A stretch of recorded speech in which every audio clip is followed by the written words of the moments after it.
We live in a time of polarization and paradox. Never has our American society been so on edge. People are talking about civil war and other exaggerated nonsense. But it doesn't seem so crazy when you're in the thick of it. And the paradoxes of this digital technology, social media that got us into this mess in the first place, exacerbate that feeling of small grievances being elevated into existential crises. Never before have so many people been engaged with this much content, inundating us, saturating us throughout each and every day. And yet, it seems never have more people been more misinformed about even essential facts and information.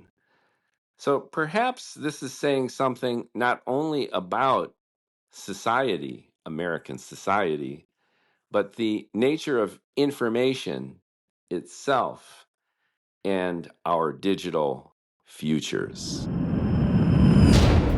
Welcome to the Bald Ambition Podcast. I am your bald host, Mookie Spitz, and I will be solo podding today about the wall. And by that I mean this seemingly impenetrable barrier that's been created by this tsunami of content that is saturating all of our lives and our ability as marketers, as communicators, as salespeople, as content creators to break through this boundary of noise to differentiate ourselves, create what would be considered a customer base, a community, a following, so that we can acquire the critical mass that's necessary to sell a product, change minds, monetize that content itself.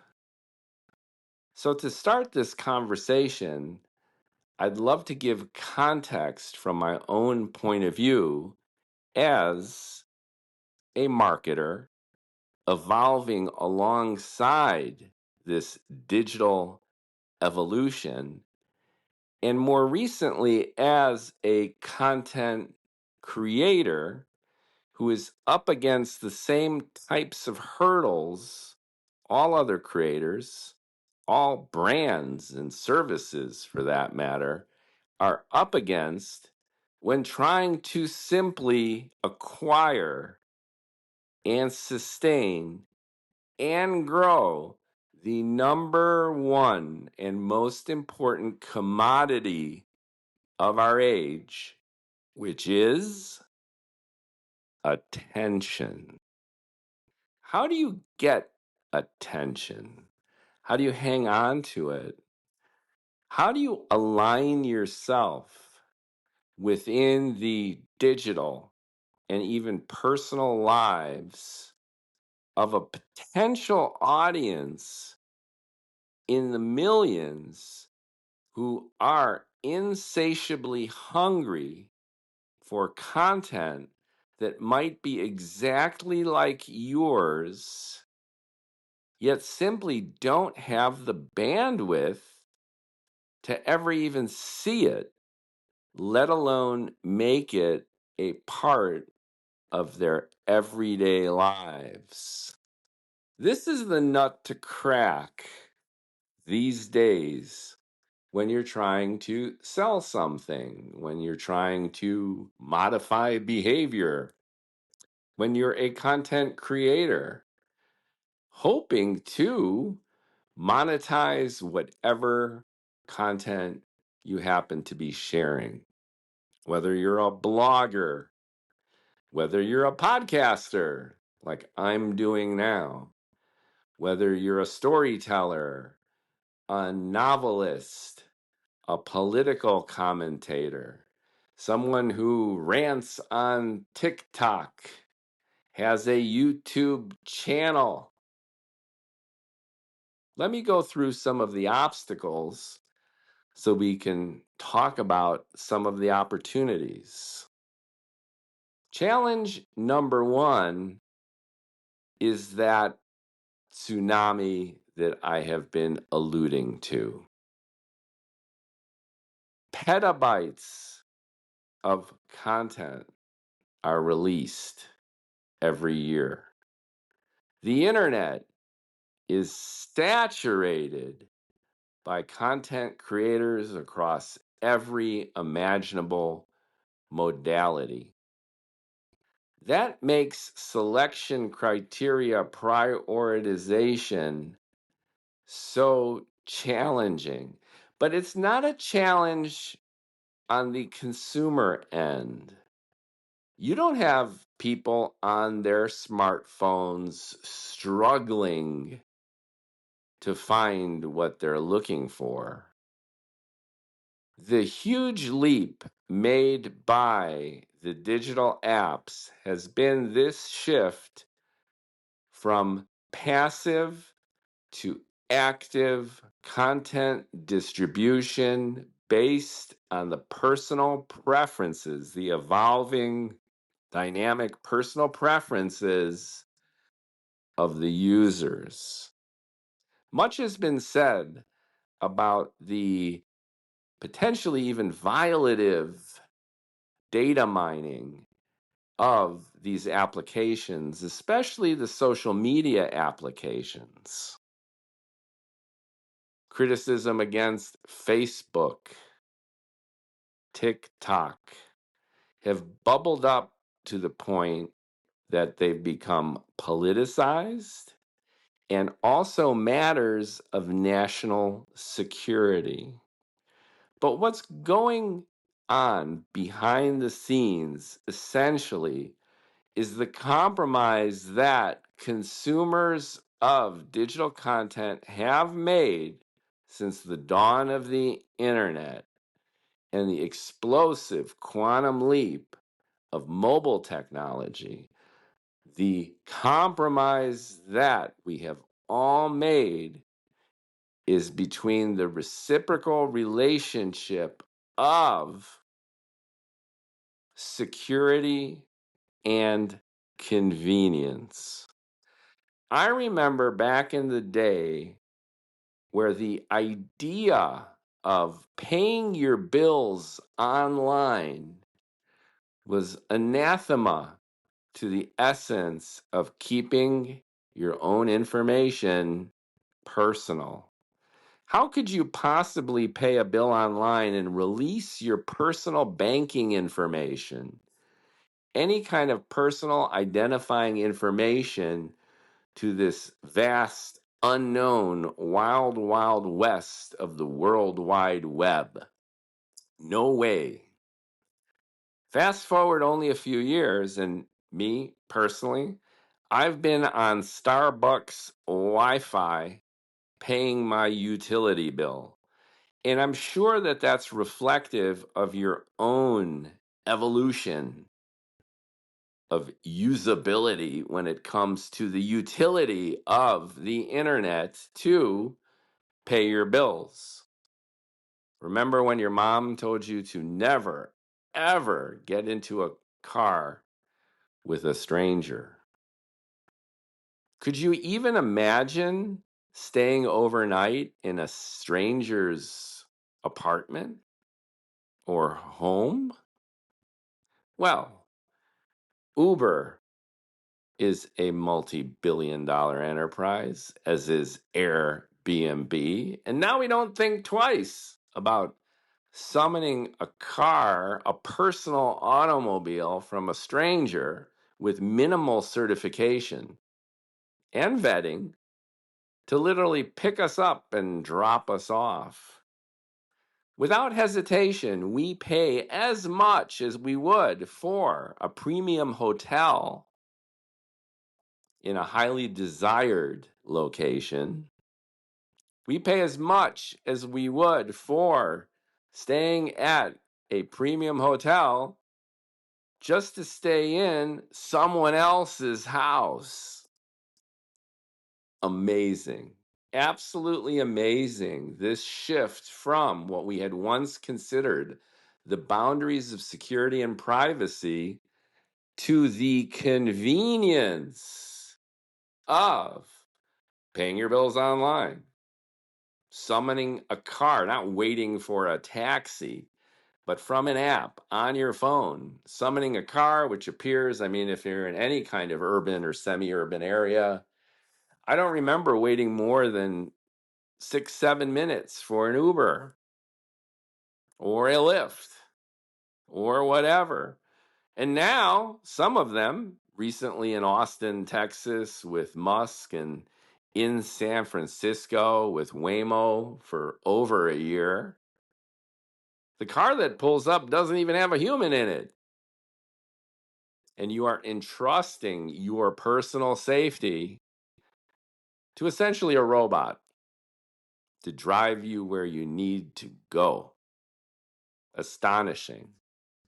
And what this illustrates is our shifting attitude toward digital communication. And what that has spawned is an openness and an eagerness to basically accept and empower these bricks that are in our pockets with every aspect of our lives, from the news we consume to our personal contact with friends and family and colleagues. I remember back in Chicago in the 90s, I was a bar manager, and I remember when the owner of the bar gave me a pager and how violative I felt. I felt that was at the time, because the owner of the business could literally reach me 24/7. Back in the day, before cell phones, landlines were the only way to directly communicate with someone. And you called a location, not a person, and that was contingent on that person being at that location. When I got that pager, the little box on my belt would vibrate, and there was a little screen, and the only information I would receive from the screen would be the number to call back. But that was sufficient to tether me 24/7, 365 to the owner of that business.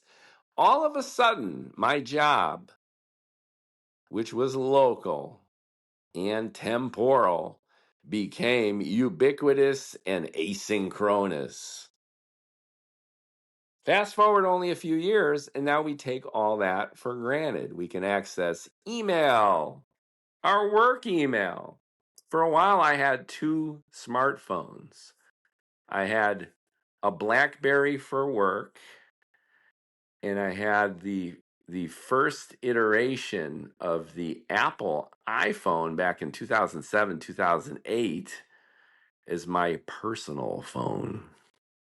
And then I had two Apple phones. I carried two phones, one for work and one for personal. And that obviously became unwieldy. You might relate to some of this. And then everything was obviously integrated on one phone with dozens, hundreds of applications, which perform now 98% of the functionality of everything that was in the Radio Shack catalog from 1978. I'm sure you've probably seen that meme. I like that expression. I'm sure you've probably. We really need to brush up on our communication. How often do you hear, kind of? The military operation was kind of successful. The revolution is kind of happening right now. Let's get rid of that, is my sidebar recommendation for the sake of clarity. And I bring that up as a segue into our era of trust, security, shifting into ubiquitous credulity of everything that's online. All right, now we trust the internet to do our bills and to summon a taxi or car, to stream our entertainment and our information, to connect us with friends and family and colleagues, to do our work, and to provide us with information that we tacitly assume is true. Why would we be fooled? Why should we think for even a second that what we're reading is total nonsense when we've entrusted these bricks with the totality of our functional and personal lives? Conspiracy theories abound, propaganda.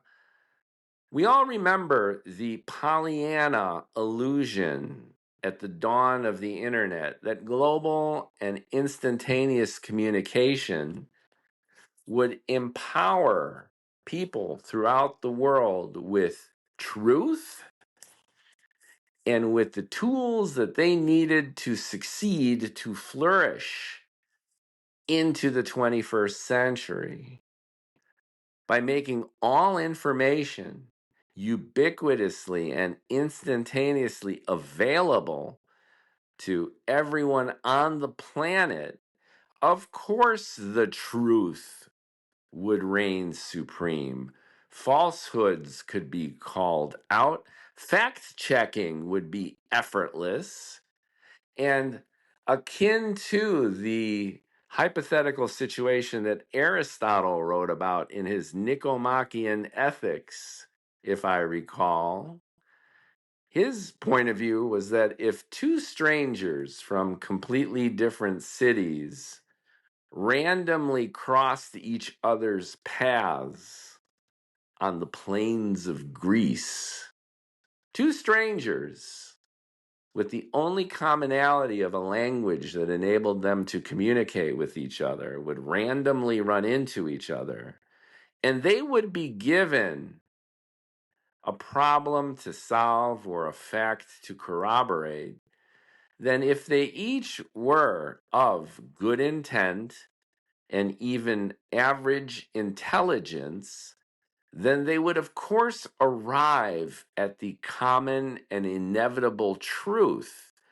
because the Greeks, whether they were Plato and Socrates all the way to Aristotle, felt and believed in this notion of absolute truth, with the corollary that through the elenchus, through the debate, and in Aristotle's case, through a study of nature, you had literally introverted and extroverted versions of this eagerness to find truth and beauty, either through introspective pondering of the Platonic forms on the one hand, to Aristotle's study of the taxonomy of creatures and exploration of physical law, you would arrive at what would be considered a universal, absolute, a priori truth.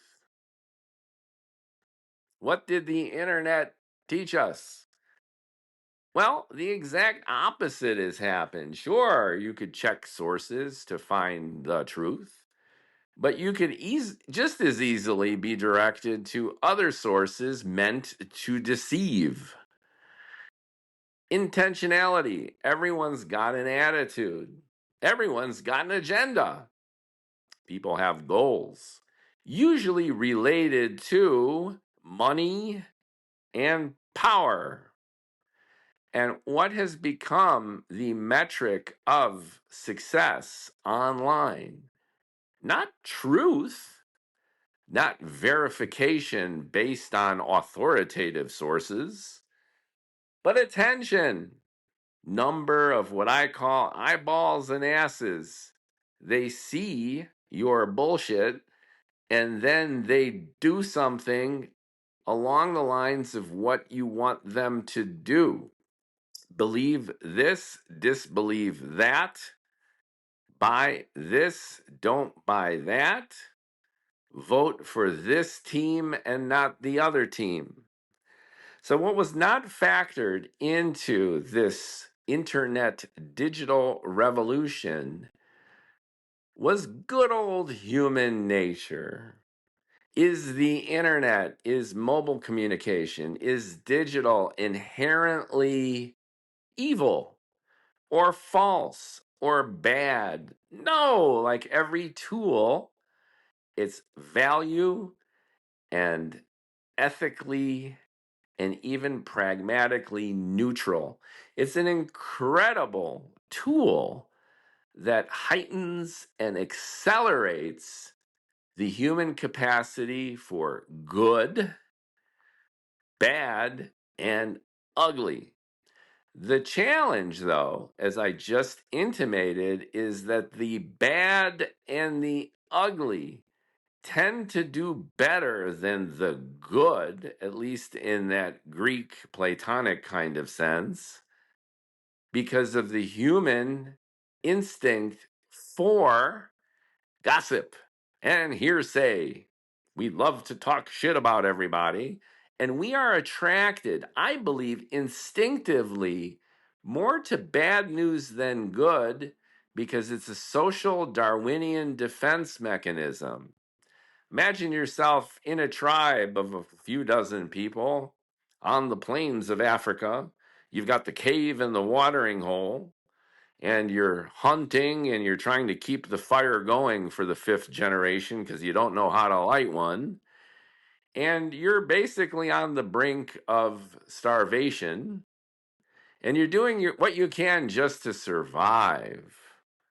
So, under these circumstances, which are actually 99.99% of our entire time on this planet, devoid of technology, devoid of that convenience and safety, you want bad news to come to your attention faster than any kind of Pollyanna good news because it's more important that you hear about the lions and tigers and bears than a nice piece of news that it's sunny and beautiful today and maybe we can take a nap.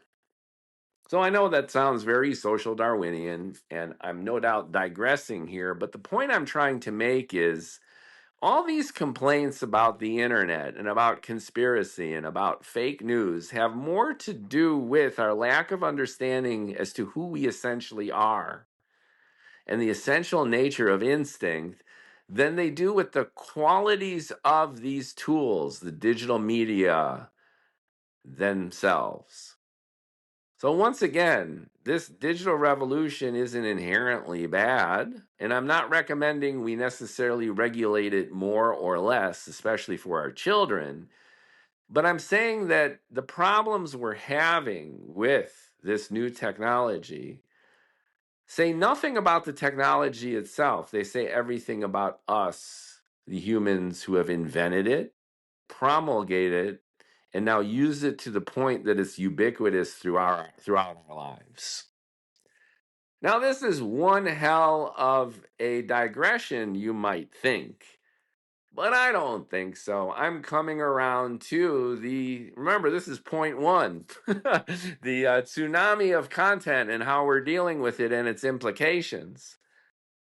And to summarize, we're inundated by so much of it, and we're so incapable of differentiating and prioritizing truth from fiction, good from bad, from ugly, that we're in the mess we're in right now with societal polarization, the prevalence and inundation of fake news and misinformation, while at the same time we have entrusted these applications with all of our information so that we're exposed, and at the same time we're living arguably more conveniently and better than ever before. Okay, so what's point two? What am I trying to get at?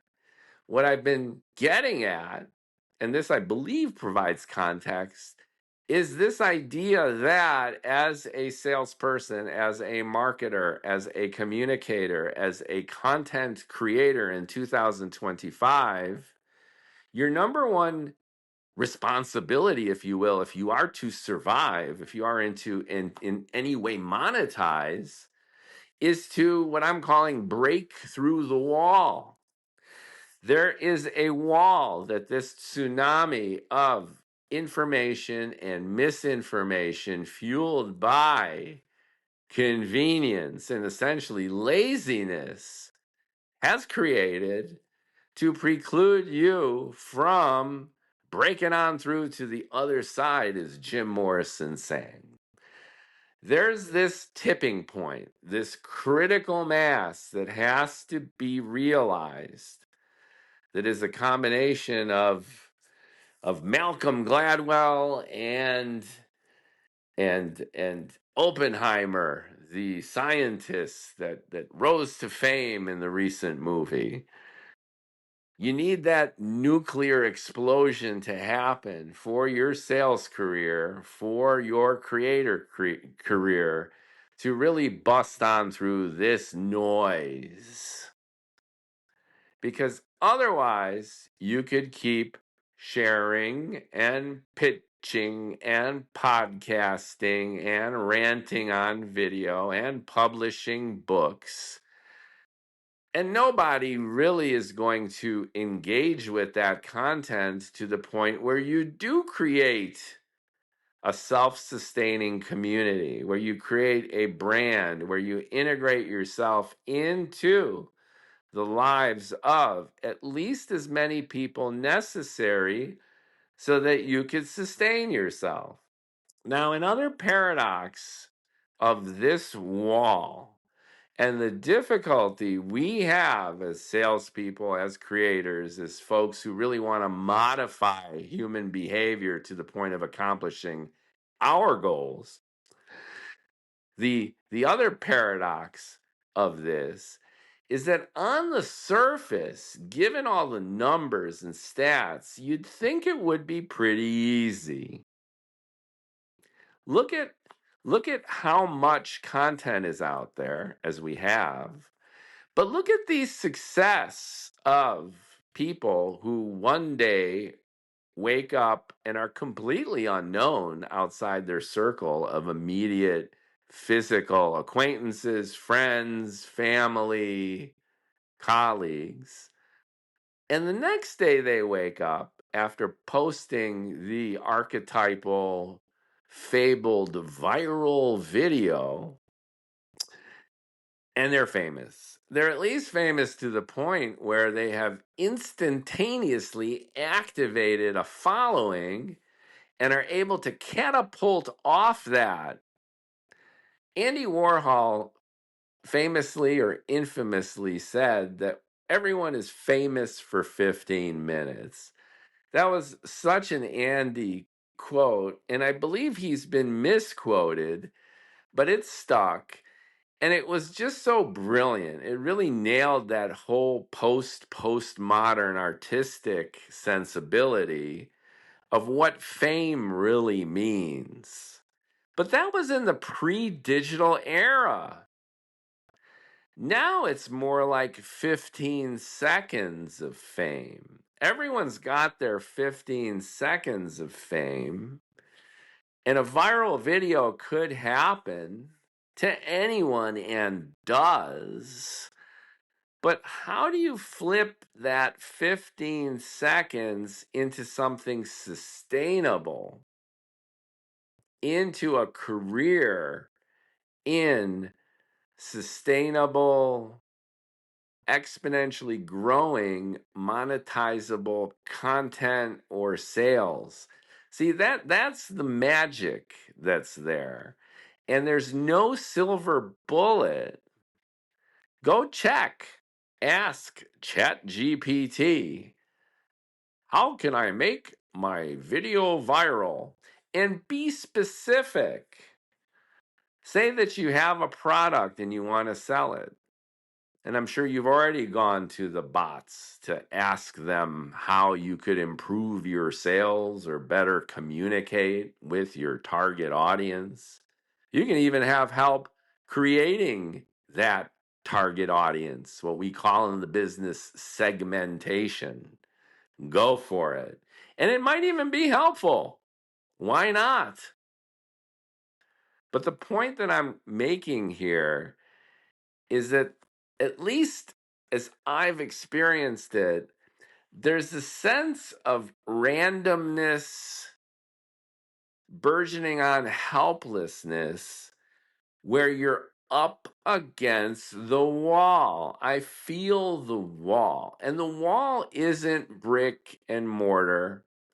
It's not that stylized white, artistically cartooned wall of Pink Floyd's double album. The wall, as I experience it, and if I could share in its visualization, is like a waterfall of endless multimodal, multi-channel content. There's everything from the personal texts that people share with their intimate circles, or if you're the defense secretary, with reporters in the world, to the posts we make on social media, to the stream of entertainment content that we plug ourselves into, news, fake news, movies, podcasts, songs we listen to, recipes, and now bot content, queries that empower the large language models to sort through the tokens that they've aggregated and compiled and correlated using matrix mathematics to provide answers to questions and solutions to problems in a way that goes beyond just driving us to websites, but basically culling all the information on the world's websites to directly ask what we're asking for, answer what we're asking for. So that's what this wall is right now, if you could visualize it. It's images, it's video, text, talking heads, motion pictures, music videos, audio files. See where I'm getting at? In my recent novel, and here is a shameless plug, Johnny Fazuli and the Transfinite Reality Engine. I'll be so shameless as to put a link in the description below. Spoiler alert, the novel ends with a visceral and powerful augmented and virtual reality award show where all these forms of content comprise the experience of this live and digital event.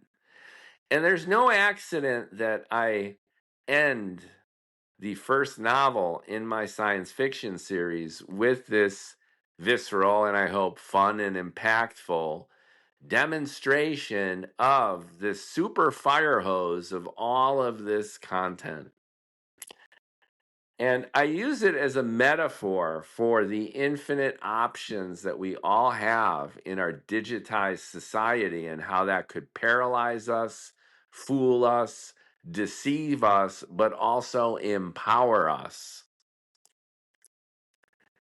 Here, though, I'm using that metaphor on top of a metaphor to illustrate what I'm describing as this wall, this seemingly impenetrable wall, where we're trying to break free and break into being noticed. I think on a prior podcast, I was referring to the Dr. Seuss book, Horton Hears a Who. And like most of Dr. Seuss's books, and the big reason that they're just so classic and popular with adults even more so perhaps than children, is because they're allegorical. Like the book The Sneetches, they're the star-bellied Sneetches and the Sneetches with no stars on their belly.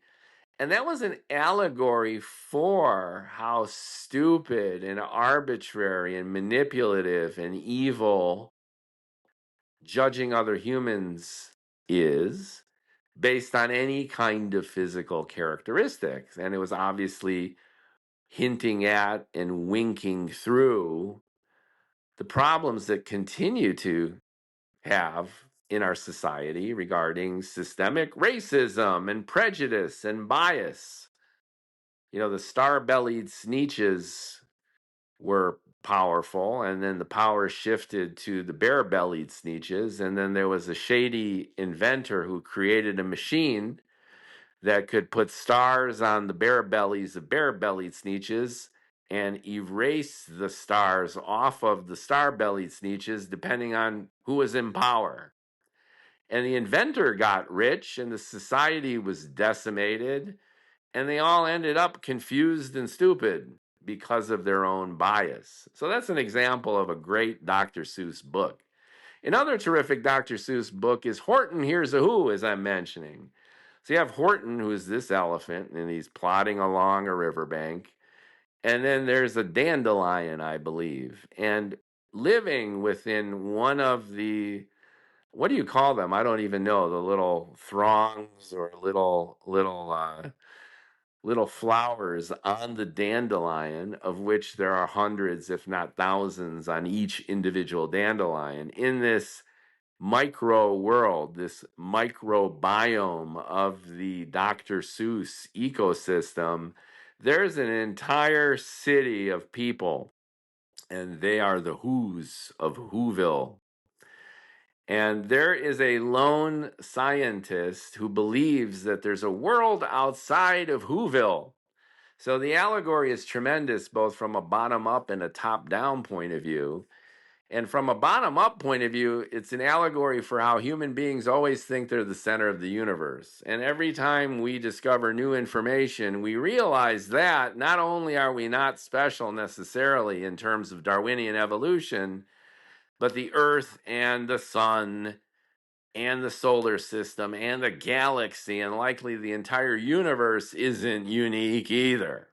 So every time we learn more about ourselves and the world, we are more and more pretty much average and typical. There's nothing that special about us, which is a big hit to the ego, but an expansive exposition of what the universe is really like.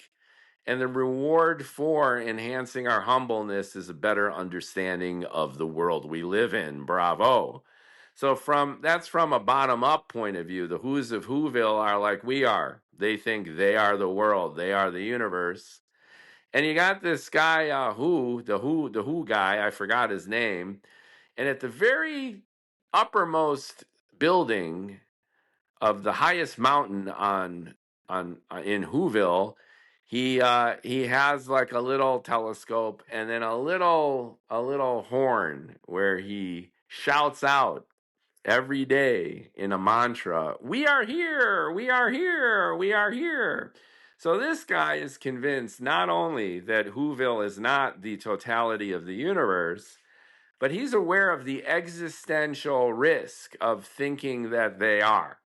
And he is doing his best to contact like kind of a Whoville SETI program. Like for decades, we sent our telescopes to reverse radio signal. Like instead of getting signals from other worlds, we have been projecting our presence out into our neck of the woods of our galaxy, a kind of Whoville, we are here, we are here. And just as a side note to my side note, Stephen Hawking, before he died, said, at least suggested that's a bad idea. Because if the aliens get a wind that we're here, chances are, especially if they could come visit us, they are exponentially ahead of us in terms of technology. So we better chill out because 100% of the time in human history, When a superior technology interacts with an inferior one, what do you get? You get slavery, oppression, dominion, and colonization. So Stephen Hawking says, stop that. Stop that alien search program, guys. You don't want to let them know we're here. But I digress.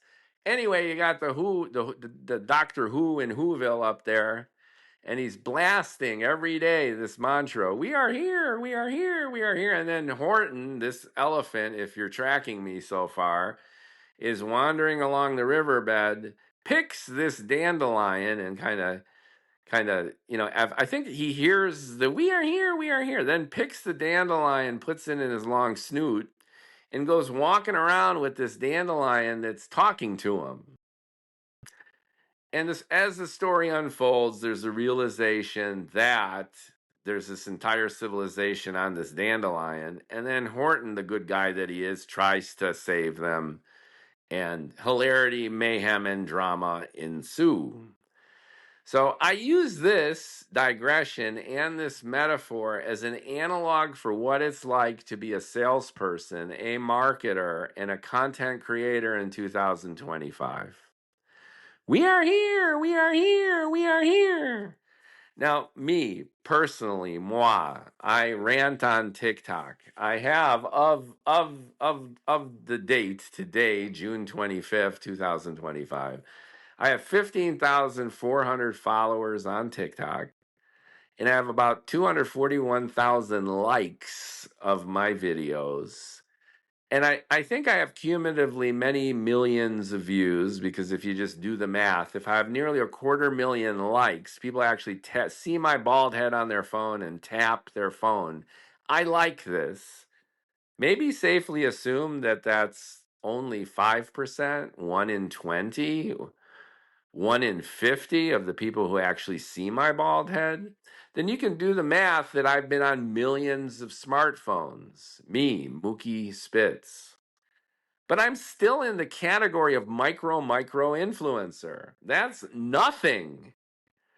It's inconceivable that mega million, 10 million views are absolutely inconsequential on the internet these days to effectively monetize your presence there. It's nothing. And by way of contrast, a 12-year-old could light his fart on fire at the Boy Scouts Club and put that on YouTube or TikTok and get my 10, 20 million views within a half hour and get 10 times as many followers. And this happens every day. This is what I mean by the wall, which is, even if you are getting engagement, which would pop the eyeballs and drop the jaws of a marketer only 10, 15, let alone 20 years ago, it's next to zero. There's a great Yiddish expression, which is, I don't know the actual Yiddish. I can kind of hear it in my head. Maybe a little preparation would have enabled me to say it out loud, but it's actually irrelevant. The essential English translation, and it's a deep cut insult, and it's one of my favorites. It's "go take a dump in the ocean." That is, I think, my absolute favorite insult from any language and culture. And it's so biting and cynical, and in its own way paradoxical, because it hints at exactly what I'm talking about. It simultaneously insults the recipient of this insult with multiple slams. Number one, what you do is irrelevant. You could do anything you want today, but you might as well go take a shit in the ocean. That's number one. Number two, even if you take a shit in the ocean, especially you will do nothing. Nothing. You think you're making an impact, but even by doing something that's perceived as violative as taking a shit in the ocean, It's a big ocean, and you got a lot of fish taking a shit in it every damn day. So simultaneously, this one expression slams the recipient with the notion that they are absolutely and existentially meaningless in the face of this big, bright world we live in. And no matter how hard they try, and no matter how much they want to be violative or offensive or strike back, it's not going to make any impact. No one's going to care. I love that insult. It's so creative, so cynical, and gets to the heart of that Yiddish kind of humor centered in cynicism and almost existential negativity. Just wonderful. So, when you are a creator or a salesperson in 2025, amid this tsunami of content that has been engendered by technology, through this flip from privacy and security to convenience and reckless engagement, further boosted by all of this misinformation and the destruction of objective truth. See, I'm pulling all this together, and if you've come along this far, this is your reward for listening. That foundation of so much content, our shift into accepting whatever it is that's out there, has created a wall, almost an impenetrable wall, for people who, conversely, have never had such ease of use. So this is the flip side of all this, where back in the day, if you wanted to publish a book, you needed an agent and you needed an editor, and then you go through a process and a solicitation, and it could take months, years. Now just put your PDF on KDP and Amazon, and within 3 days, the book is on your desk. Unbelievable ease of use. Before, if you were a band and you're touring around and you're trying to make a name for yourself, you had to get signed. No one's going to hear you outside the people you play for live unless you get signed. Now you don't even need a band. Just go to your power tools on your Macintosh or your PC and plug in. You don't even need instruments. You don't even need to know how to sing. And all of a sudden, you're on Spotify. You're on Bandcamp. Your music is distributed across channels and literally accessible to millions of people the second you upload it.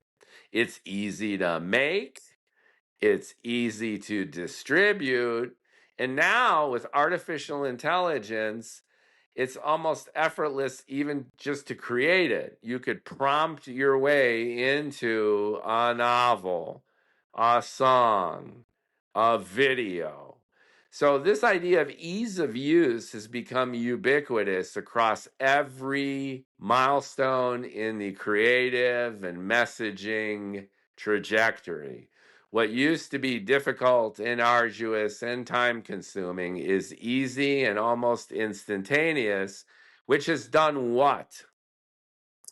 It's only further boosted what I've been talking about for the last 45 minutes. There's even more content out there.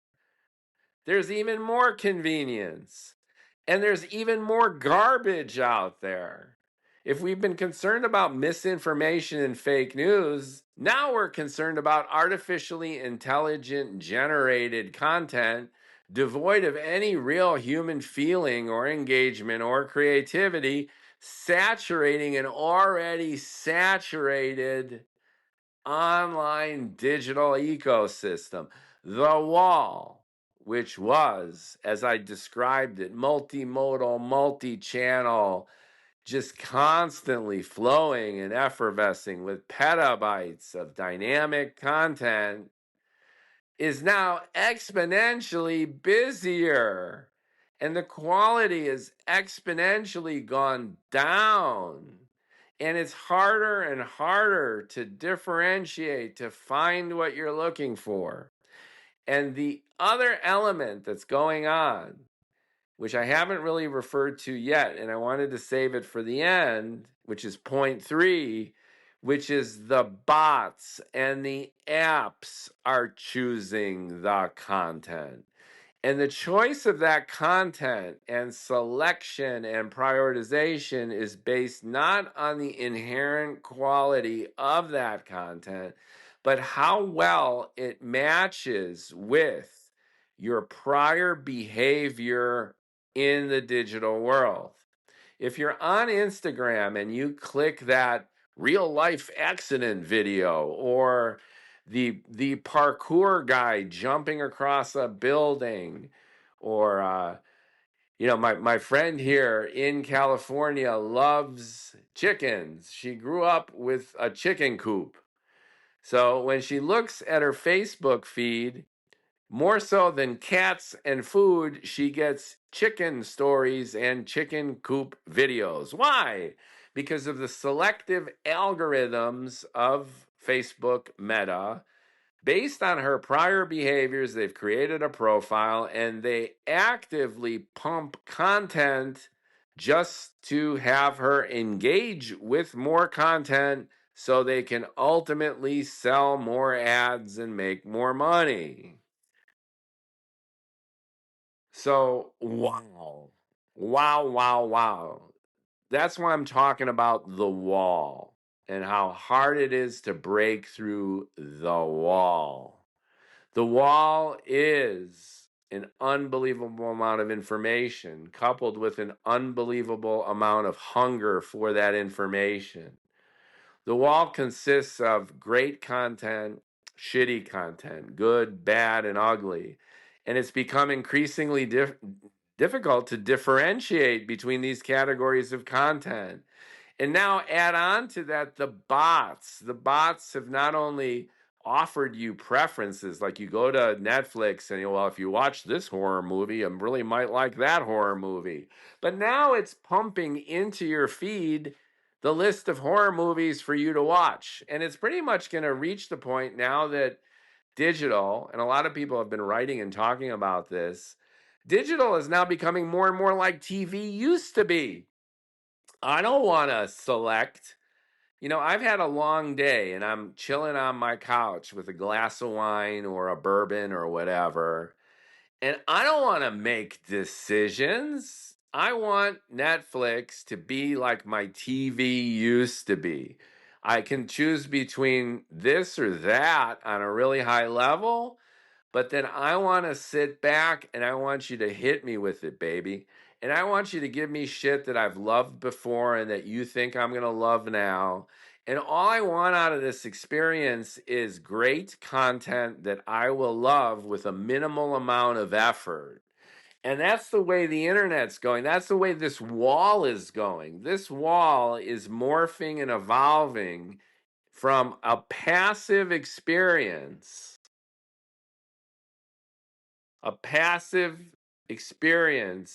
from the creators and the platform's point of view. In the past, you had to be active. When you went to yahoo.com in 1997, 1998, they gave you a bunch of blue links, and you can go to mail, and you can go to sports, and you can go to recipes, because no one knew how the hell to work the internets, all right? You needed a link and you needed kind of this catalog, which is not too different from how your cell phone looks right now. Instead of like icons on your home screen, they had blue links that you would click, all right? And then it would put you into categories of content. Now we have applications that do shit. Now, where's it all headed? It's headed toward an increasingly active approach on the part of the platforms, where it's less up to you. From those blue links, we had to go to Google, a box, and then you type in what you were looking for. You had to type in what you're looking for. Larry Page from Google once famously said that the best search engine knows exactly what you want and gets it toward you seamlessly and for the first time. And an even better search engine anticipates what you're looking for in the first place. So as we each get a bot, an AI bot, our personalized bot, we're heading toward this reality, this digital reality, where it's not only that we're asking for stuff throughout the day, but the bot is anticipating our needs. I knew some folks in Venezuela. I am the output, if you will, of Hungarian emigres who went from Budapest and Romania to Caracas, Venezuela, and then from Venezuela to Chicago, Illinois. And pit stopping in Venezuela, they were Europeans who lived in an ostensibly third world country. So if you were middle class, you were already doing very, very well. And talk about polarized. Venezuela, in a sense, has anticipated decades ago where America is headed, which is increasing income inequality. So in Venezuela, if you were middle class, you probably had servants. And I remember talking to folks in Venezuela when I visited, and they said this, and I'll never forget it, and it's so true now when we're talking about the wall that I'm talking about, this digital reality. This one fellow said, holding his cocktail on the veranda, a great servant will bring you immediately exactly what you ask for. But the phenomenal servant, the servant that I want, doesn't even wait for me to ask, but proactively brings me what I want before I even ask for it. So bravo. I bring that up because the internet's becoming like that. That's what our bots are gonna do. Our bots are gonna, hey, do this, do that.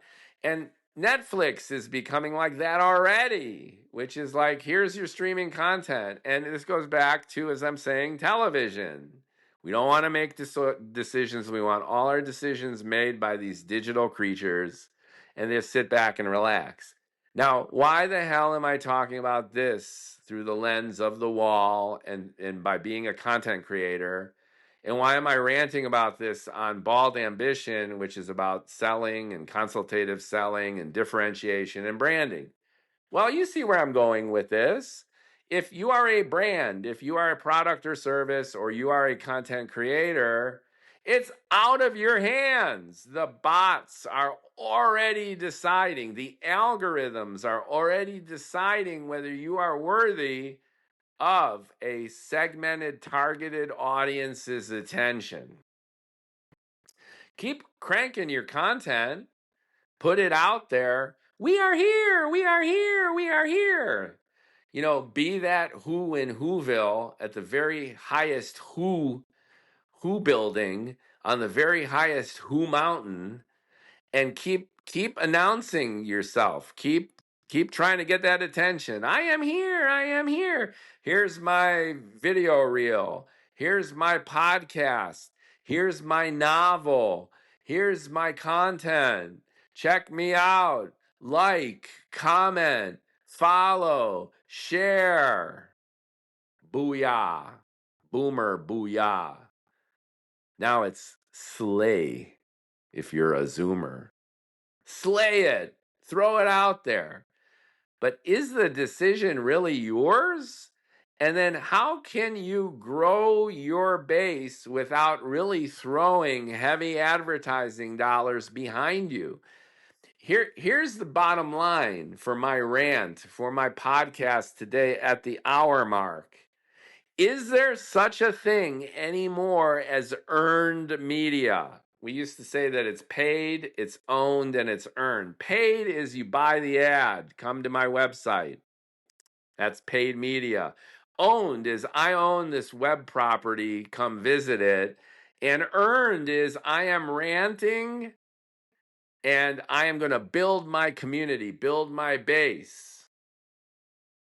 At the hour mark of this podcast, I'll leave you with the idea that earned media might be sailing off into the sunset, And the wall, the impenetrable wall, is so formidable that you got to keep your fingers crossed, keep creating content, keep selling, keep communicating. But like a linebacker, you're just going to have to keep slamming into it just so anyone pays attention. And thank you for paying attention on Bald Ambition.